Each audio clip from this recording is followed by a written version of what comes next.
Pemirsa Gatra TV masih menyaksikan Gatra Insight bersama saya Feby Andrian dan juga ada Pak Mulson. Babak baru dari kasus mega kasus Jiwasraya ini, Pak Mulson menyeret lagi nama Bumi Putra sendiri. Nah, apakah di akhir-akhir ini memang Bumi Putra ini sudah menemui jalan buntu atau seperti apa?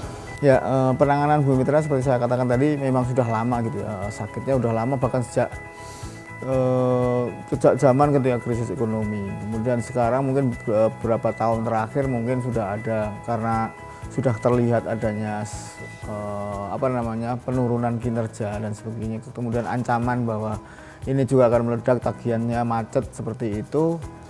Nah, ini kalau dari sisi informasinya memang dari bahwa perusahaan ini sudah lama perlu ditolong itu memang sudah lama. Tapi intinya memang berapa kali upaya untuk melakukan penyihatan, untuk melakukan penyelamatan itu sudah dilakukan berapa kali juga.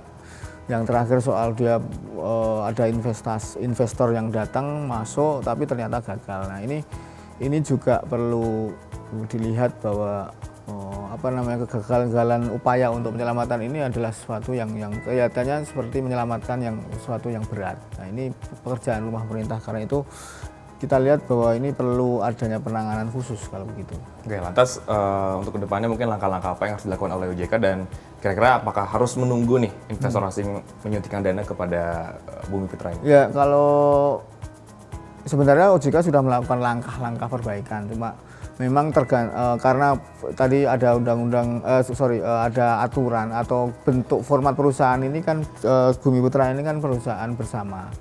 Jadi bukan perusahaan perseroan terbatas, sehingga OJK sendiri sebagai otoritas yang punya kewenangan untuk melakukan perbaikan agak sulit masuk. Jadi perlu ada perubahan aturan. Nah, kemarin sebenarnya sudah ada aturan baru. Ini yang bisa membuat perusahaan ini kalau bisa diubah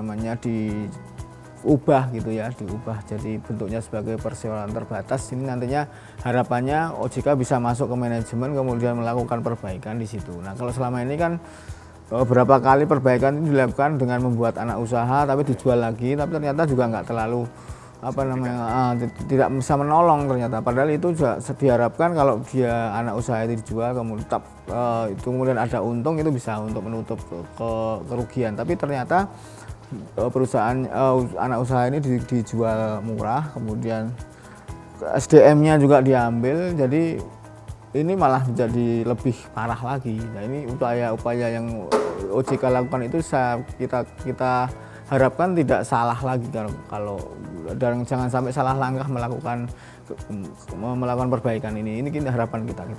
Oke. Baik, pemirsa Gatra TV, setelah jeda pariwara berikut ini, Gatra Insight masih akan segera kembali dengan membahas beberapa langkah yang akan dilakukan oleh Menteri BUMN Erick Thohir. Tapi setelah jeda pariwara berikut ini.